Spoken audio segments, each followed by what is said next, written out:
escola do mundo, onde eu posso ensinar e aprender.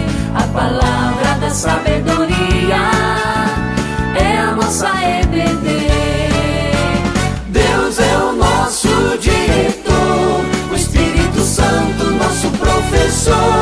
A Bíblia é a cartilha que ensina o caminho, a verdade. Vamos começar. Simone, por favor. Vamos começar o nosso tempo aqui. Vamos começar orando. Bendito Deus e Pai querido, graças te damos, Senhor, por mais esse dia. Graças te damos, Senhor, pelo privilégio que nós temos de estar aqui com os nossos irmãos, para juntos, ó Deus, aprender mais da Tua palavra, para nós estarmos adorando, engrandecendo o Teu nome, Jesus. Abençoe, ó Deus, a nossa professora, que tudo que ela falar aqui, que nós possamos gravar, ó Deus, nos nossos corações. E traga cada um que está vindo das suas casas em paz, para que juntos possamos fazer um belo culto de louvor e adoração ao Senhor nesse dia. Nós oramos agradecidos pelo seu amor, pelo seu cuidado, com o perdão das nossas faltas, é que nós oramos no nome de Jesus. Amém. Queridos, nós estamos estudando o livro de Mateus e nós estamos no capítulo 8.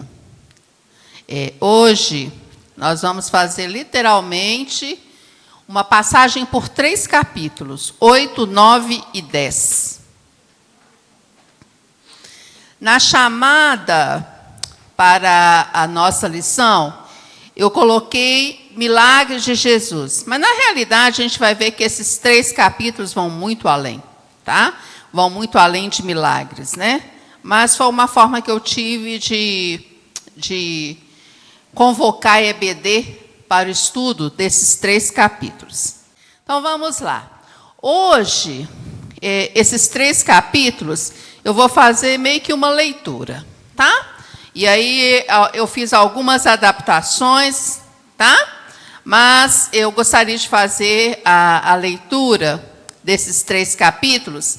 É claro que de uma forma bem resumida, mas eu gostaria de fazer assim, tá? Espero que não se torne cansativo. Então, vamos lá. Aula passada, nós terminamos com Jesus descendo, né? Jesus no monte, teve aquele momento ali com os seus, né? Um momento de muito aprendizado. Ele agora desce do monte e, como sempre, tem uma grande multidão, né? E as pessoas procuravam muito Jesus, né? Principalmente pela parte física, né? A gente vive, na realidade, nós estamos vivendo aqui num tempo que não tinha remédios, não tinha tratamentos, né? E aí as pessoas tinham muitas enfermidades. E ele descendo lá do monte, veio um leproso. E aqui, quando a gente fala lepra, é um termo bem geral, é um termo bem amplo. Porque, na realidade, são várias doenças de pele, né? E aí a gente tem doenças de pele em vários graus.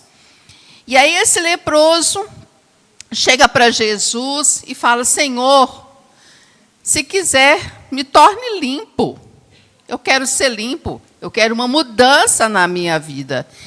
E Jesus toca naquela pessoa e diz: ser limpo e purificado.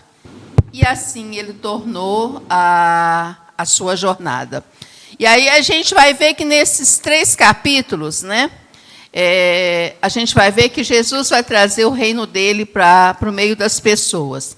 E aí a gente vai ver várias ações. E disse-lhe Jesus, então: olha, não digas a ninguém, mas vai, mostra ao sacerdote e apresenta-lhe a oferta de Moisés, que Moisés determinou para lhe servir de testemunho. E aí a gente vai ver que naquela época tinha essa sequência. Se acontecia alguma mudança na vida da pessoa, no caso aqui uma cura, a primeira coisa que ela tinha que fazer, ela tinha que ir ao sacerdote. Jesus fala aqui, né? Jesus entra numa cidade, a cidade de Cafarnaum, né? É uma cidade que a gente já viu na aula passada, que são mais de gentios. E chega um centurião. Na realidade, o que significa essa palavra centurião? Uma pessoa que liderava 80 soldados. Tá? E aí, a gente vai observar. Eu vi aqui 80. Então, de 80 a 100. Então, vamos lá. Esse centurião, ele liderava esses soldados aí, né? Ele tinha uma tropa com ele e disse: o meu criado está doente lá na minha casa, paralítico e atormentado. É interessante aqui que o chefe, né, ele tem uma preocupação com aquela pessoa que estava sob o seu comando. E Jesus disse: eu irei e darei saúde a essa pessoa. Aí o centurião fala assim: não precisa não. Eu não sou digno que você entre na minha casa, debaixo do meu telhado. Faça só uma coisa, ordene que o meu criado seja curado, né? E aqui, né, a gente vai observar o seguinte, que nessa passagem aqui aparece uma expressão que normalmente não aparece nos outros milagres, né? Jesus vai maravilhar-se daquele homem, da atitude daquele homem. Fala lá assim: e maravilhou-se Jesus ouvindo isso, né? Jesus, ele ficou encantado com aquela atitude, né? De uma pessoa falar com ele: você não precisa da minha casa, somente ordene. E, em verdade, vos digo que nem mesmo em Israel encontrei tanta fé, né? Então, aqui Jesus fica maravilhado da atitude daquele homem. Aí a gente vai ver que esses 3 capítulos, na realidade, Mateus dá uma dinâmica muito grande ao tempo de Jesus, né? A gente vai ver que ele passa de um relato a outro assim de uma maneira muito rápido, né? É de um milagre para outro, de um milagre para outro. Logo após, né? A gente não sabe quanto tempo, mas o Mateus relata o seguinte: vem a cura da sogra de Pedro, né? Essa mulher, ela estava acamada e com febre. Lembrando que naquela época a gente não tinha medicamentos, né? E febre é uma coisa que incomoda muito a gente, né? E a coisa ia seguindo, né? E ela estava com febre, e aí Jesus, né? Jesus atua na vida dessa mulher, e à tarde, aqui o Paulo, na realidade a gente vai ver, não fala números, né? Mas vai ter a questão de leprosos e outra coisa, endemoniados. Pessoas endemoniadas, elas vão lá para que Jesus a curasse dessas enfermidades, né? Então, Jesus, passado um tempo, ele entra no barco, né? E aí eu penso que é uma hora de um descanso, né? O barco ali para ele era um descanso, era um refúgio.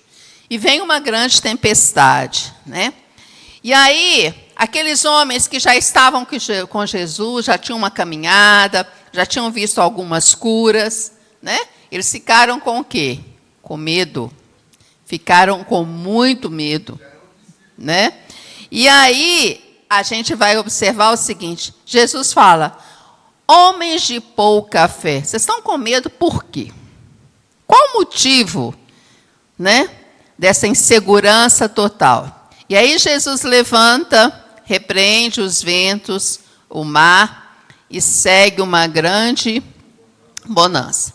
Jesus, então, vai para o outro lado da província, dos Gadarenos, e saíram ao seu encontro mais 2 endemoniados. E aqui é interessante o relato de Mateus, que ele fala o seguinte: que eram pessoas tão atormentadas que ninguém ficava perto deles. Vocês já imaginaram a vida de uma pessoa que ninguém quer ficar perto? A própria doença, ela já fragiliza muito a gente, né? A própria doença já deixa a gente muito fragilizada. E pessoa o quê? Isolada, abandonada. É o caso dessas pessoas aqui. E eu andava pastando deles, né? Ou seja, a única coisa que queria ficar perto deles era o quê? Os porcos. Então, tinha perto deles porcos, e os demônios rogavam: olha, expulsa os demônios da gente e permite que esses demônios entrem o quê? Nesses porcos aí, que são os únicos que estão aqui perto da gente. E aí, o que acontece? Os demônios entram naquela manada e precipitam no mar. Eu fico imaginando que quem estava perto vendo essa cena deve ter sido uma cena chocante, né? Você imagina você imagina os porcos, né, caindo para o mar. O dono não deve ter ficado muito satisfeito, não, né? Teve um senhor prejuízo, mas tudo bem. Pelo menos os endemoniados já estavam livres. E aí, o que acontece? Seguindo a série, né? A série aí, Jesus entra no barco e passa para o outro lado. E eis que trazem um paralítico deitado numa cama, né? E aí é interessante, né, que as pessoas se incomodando com o próximo. É uma das coisas que a gente pode ver nesse capítulo, né? É que as pessoas que estão próximas a nós, elas têm que ser alvo das nossas o quê? Das nossas orações e da nossa atenção. Aqui no caso, os amigos, né, desse paralítico, eles tiveram mais do que a questão da oração. Eles tiveram o quê? Atitude. Tiveram compaixão e tiveram o quê? Atitude. Né? Qual foi a atitude deles? Levá-los até o quê? Até Jesus. E aí Jesus fala para ele: filho, tende bom ânimo, perdoados estão os vossos pecados. E aí a gente vai ver que Jesus aqui, né, quando ele está fazendo essas curas, ele dá uma cura total, né? Ele não faz só a questão de uma cura o quê? Física. Mas ele também o quê? Perdoa os pecados da pessoa. E aí é uma coisa que a gente vê nesses relatos. E Jesus, saindo dali, viu assentado Mateus. A gente começou o nosso estudo do livro de Mateus com uma aula só sobre ele, né? Aquele homem sentado ali na coletoria, provavelmente numa posição estratégica, porque ele tinha que cobrar das pessoas. Uma pessoa que não era bem vista, porque ser cobrado, né, não é uma coisa nada boa, né?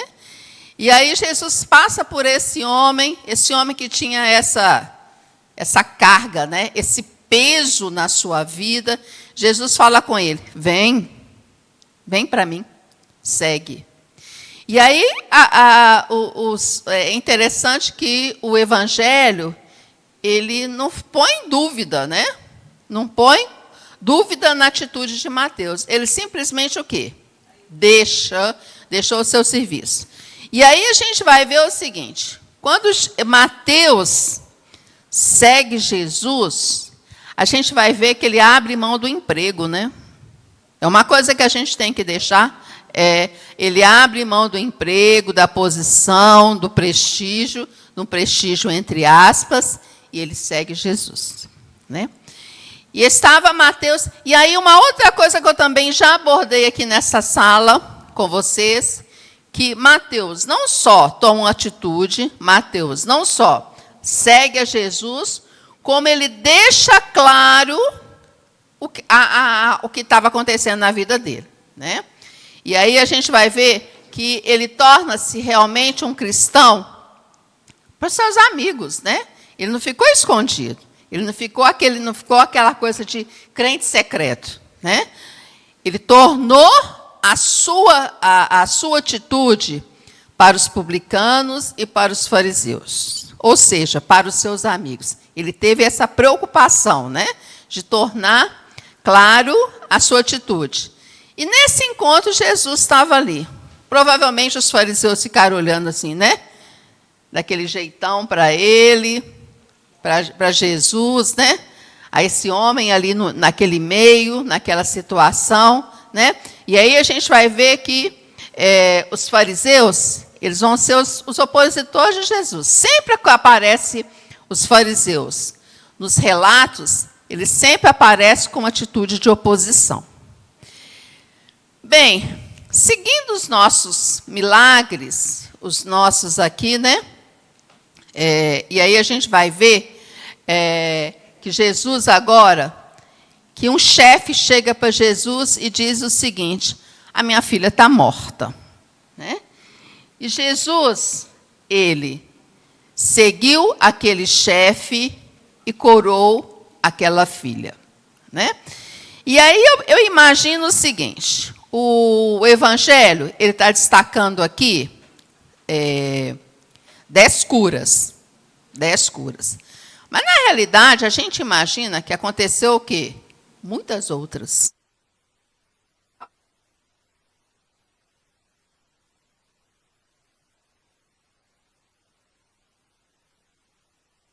Vai ver o seguinte, né? Uma mulher, esse milagre, gente, eu fico imaginando como é que isso devia ser um incômodo para aquela mulher. Você imagina 12 anos. Ou seja, uma anemia profunda, né? 12 anos com ela perdendo sangue. Aquilo devia afetar a sua vida, não devia ter muita disposição, né? Que a gente vai ver que a anemia também, ela tem como um dos seus sintomas isso. Mas aquela mulher é interessante, né? O que ela faz? Ela toca nas vestes de Jesus. É interessante que aquela mulher, ela já devia conhecer Jesus, a sua fama, e provavelmente ela deve ter pensado o seguinte: se eu somente tocar as vestes, tudo isso vai sair de mim. Eu vou ser uma nova mulher. E foi o que aconteceu. Mas aí Jesus, mais uma vez, fala: a tua fé te salvou. E eu fico imaginando que é o seguinte: o toque foi tão diferente que, como aqui fala que Jesus sempre tinha uma multidão perto dele, ele devia ter um tanto de gente perto dele. Ou seja, querendo ou não, as pessoas deviam o quê? Encostar nele. Mas o toque daquela mulher foi um toque o quê? Um toque diferente. Foi um toque de quê? Um toque de fé. Né? E partindo dali, seguiram 2 cegos. Mais um milagre, né? Jesus toca nos olhos daqueles homens e os olhos se abriram. E aí, gente, nessa sequência de milagres, nós já vimos até agora, são 10. Seguindo, trouxeram um homem que era mudo e endemoniado. Olha, a situação do moço não era fácil, não. Além de ser mudo, ele era endemoniado. Expulsou o demônio e aquele homem o quê? Falou. E Jesus percorria todas as cidades, ensinando, pregando e curando o quê? As moléstias do povo. Eu fico imaginando que onde Jesus chegava, né? A Bíblia mesmo diz, havia luz, né? Havia esperança para as pessoas. Pessoas que estavam ali acometidas há anos e anos e anos das suas moléstias, viam naquilo o quê? Uma esperança, uma salvação para as suas vidas. E aí, Paulo, respondendo a sua pergunta, no final do capítulo 9, Jesus diz para aquelas pessoas, né, para os seus discípulos, o seguinte: a seara é muito grande. Tem muita coisa para ser o quê? Para ser feita. Eu preciso de o quê? Cefeiros. Vamos orar, vamos rogar para que apareçam o quê? Essas pessoas que vão ajudar nessa obra. E aqui, mais uma vez, Jesus está destacando a importância da oração. Na realidade, o que ele ia fazer agora? Ele ia convocar os seus 12. Né? Aqui ele ia formar o seu discipulado. E aí, antes dele, né, chamar essas pessoas, Deus ora. Jesus ora. Ele não somente ora, como pede para as pessoas que estavam próximas o quê? Vamos orar. Vamos orar que o trabalho agora é grande. E no capítulo 10, eu estou no capítulo 10. Jesus chama seus 12 discípulos.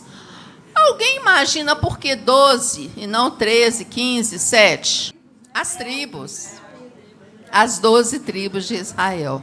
Na realidade, mais uma vez, Deus estava destacando a importância do seu povo, né? A importância do seu povo. E aí a gente vai ver que ele chama 12. Ele chama 12. 12 pessoas que vão formar esse grupo tão especial. E aí eu vou só lembrar, vou ler aqui para vocês quem são esses 12, né? Vocês sabem, e aí a gente vai ter esses 12 nos acompanhando por um bom tempo. Simão, Pedro e André. Lembrando que naquela época era muito comum os nomes duplos, né? Então a gente vai ver que muitos deles são conhecidos aí pelos nomes duplos. Simão, Pedro e André. Tiago, filho de Zebedeu e João. Filipe e Bartolomeu. Tomé e Mateus. Simão, o Zelote. Vamos mais para frente ter um momento para a gente falar dos Zelotes. E Judas Iscariotes, né? É interessante que esse aqui fica por último, né? Fica lá no último nessa lista. Sempre fica por último. Tem que ficar meio que isolado, né? E aí Jesus fala para esse grupo que ele chama, ele fala o seguinte: olha, o trabalho que vocês vão ter é grande. É grande. É uma missão grande, é uma missão árdua, sem salário. Tem salário, não. Já vou deixar bem claro que vocês vão curar, que vocês vão ressuscitar, que vocês vão expulsar demônios, tá? E vocês não vão ter nem ouro nem prata, vocês não vão levar essas coisas com vocês. Interessante que ele fala aqui, nem 2 túnicas. Você já imaginou o que é isso? Você sair para um trabalho, não ter direito nem uma roupa, né? Uma roupa ali especial, uma roupa que a gente fica ali, muitas vezes a gente precisa por uma eventualidade.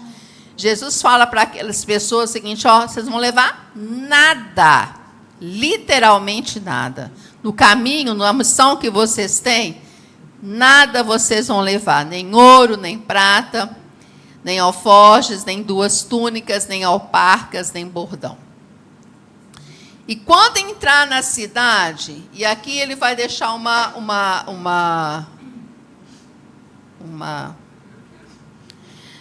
recomendação, é o seguinte: vocês vão entrar na cidade, vão procurar uma pessoa que seja digna e vão hospedar ali. Ó, se a pessoa for digna, deixa para ela o quê? A paz, deixa a bênção. Agora, pessoa encrenqueira, caça confusão e tudo mais, aqui não fala isso não. E se ninguém perceber, não escutar, nem coisa assim, sabe o que você faz? Sacode a poeira e segue o seu caminho. E aí aqui é uma coisa que a gente tem que pensar o seguinte: muitas vezes a gente vai falar durante um bom tempo para a pessoa e vai entrar o quê? Pelo ouvido e sair pelo outro. E aí Jesus, aqui ele fala, ó, se estiver falando e não estiver dando ouvidos às coisas, deixa para lá, segue o rumo, que tem outras coisas que vocês têm que fazer, né? Nós estamos terminando o capítulo 10, e aí eu gostaria de deixar para vocês, né, o seguinte. Primeiro, toda vez que a gente lê a palavra de Deus, uma coisa nova aparece, né? Quando você lê com essa intenção mesmo de estudo, a gente vê que algo novo aparece, aquilo vem forma diferente na sua vida, aquilo vem de uma forma, num momento especial na sua vida. A gente vê que nesses milagres, a preocupação de Jesus com todo tipo de pessoa, com as doenças físicas, com as doenças o quê? Mentais. Muitas daquelas pessoas que Jesus estava ali curando, elas traziam o quê? Enfermidades mentais. Hereditárias, né? E aí a gente sabe o seguinte, muitas vezes, qual é o tormento para quem tem, né? Eu vivo essa experiência na minha família e vejo como que a saúde mental, se ela está alterada, como é que altera a vida da pessoa e a vida dos seus familiares. Como altera? E aí Jesus ele vem o seguinte, ele vem o quê? A cura total, a cura física, o perdão dos pecados e o quê? A cura mental também, né? E é isso que ele nos garante, essa vida de qualidade. Mas é uma vida também que a gente tem que pensar o seguinte, em momento algum para aqueles 12, e aí a gente tira para a gente também, não tem nada fácil nessa vida não, tá? Se vocês querem me seguir, achando que vão ter ouro, vão ter prata, vão ter abundância, então é melhor vocês ficarem por aí. Não vem não, porque não é nada disso. E quando a gente vê hoje muitas pessoas, né, com essa esperança, não que a gente vai fazer, que a gente vai se acostumar com uma vida sem qualidade. Mas, muitas vezes, o que a gente quer é o quê? É riqueza. Né? A gente quer riqueza, a gente quer abundância e tudo mais. Status, né? Status e tudo mais. Né? A gente ter para sobreviver o pão nosso de cada dia, o alimento, a casa, é muito importante. Mas Jesus deixa claro para os seus o seguinte, vocês vão me seguir, mas vocês vão com a roupa do corpo. E o detalhe, vocês vão com a roupa do corpo, que eu vou garantir o quê? A sobrevivência de vocês. Eu vou garantir a vocês que vocês tenham, né? Durante a jornada de vocês, que não é fácil, eu vou estar com vocês. Né? E é isso que ele fala para os seus. Quando Jesus chama as pessoas, quando Jesus nos chama, o que ele fala é o seguinte, segue-me, que eu estarei com vocês. Ele nunca fala para a gente, os seus dias vão ser iluminados, transbordantes. Ele não fala isso. Ele fala o quê? Segue-me e eu estarei com vocês. Nos dias bons, nos dias maus. Ele manda que a gente tenha bom ânimo também. Tem de bom ânimo. Tem de bom ânimo porque eu venci. Você vencerá. Eu venci o mundo. E que a gente tenha em nosso coração o seguinte, aqui é a importância da fé, né? Da gente crer naquele que nos chamou. Naquele que nos chamou, que nos garante o quê? Uma jornada que é de companhia, de aconchego. É isso que ele nos promete. Ele nos promete que estar com a gente em todos os momentos da nossa vida. Queridos, eu tenho até que confirmar com o pastor, mas pelas conversas que a gente teve domingo passado, eu creio que o próximo domingo é o domingo de batismos. E pelo que eu entendi, depois eu vou até confirmar e mando para vocês. A gente não vai ter escola bíblica dominical, porque a gente vai estar numa organização diferente. Tá? Mas aí eu vou avisar com antecedência. E no dia 21 vai ser a nossa cantata do Coro Dominus, que também a gente precisa de um tempo para se organizar. Tá? Então, provavelmente, nós vamos ficar esses 2 domingos sem escola bíblica dominical. Espero que vocês continuem com a leitura de Mateus, mas eu vou continuar avisando vocês o que as coisas estão para acontecer. Olha, a gente tem que pensar o seguinte, tempo de construção, tempo de reforma é tempo assim. A gente tem que estar sempre se adaptando. Vai provocar incômodo? Vai. Vai sair da zona de conforto? Vai. Vai criar situações em que a gente vai ter que se adaptar? Vai. Mas nós temos que pensar num tempo melhor. E para ter esse tempo melhor, nós temos que viver esse tempo aqui. Tá? Então, espero que vocês compreendam. Pensem lá na frente. Olhem com os olhos da fé. Vamos imaginar um tempo melhor para todos nós e que a gente possa passar por todos esses momentos com a presença do nosso Deus. Que Ele está presente em todos os momentos da nossa vida. Vamos terminar orando. Vamos orar. E aqui eu gostaria de orar pelas programações, né? Pessoas que estão responsáveis pela programação, os coristas, os dirigentes, para que Deus nos abençoe, para que Deus nos proteja e que, principalmente, tudo seja feito para a honra e glória do nosso Deus. Eunice, vem cá orar, por favor. Vamos terminar orando.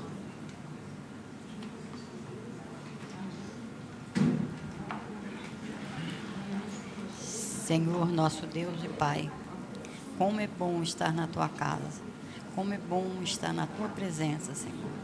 Dá-nos, ó Pai, um domingo na presença total do Senhor, que a gente possa estabelecer aquela comunhão que nos é devida.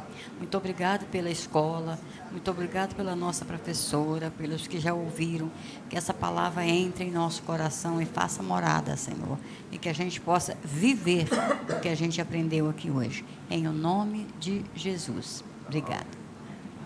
Deus é o nosso diretor, o Espírito Santo, nosso professor. A Bíblia é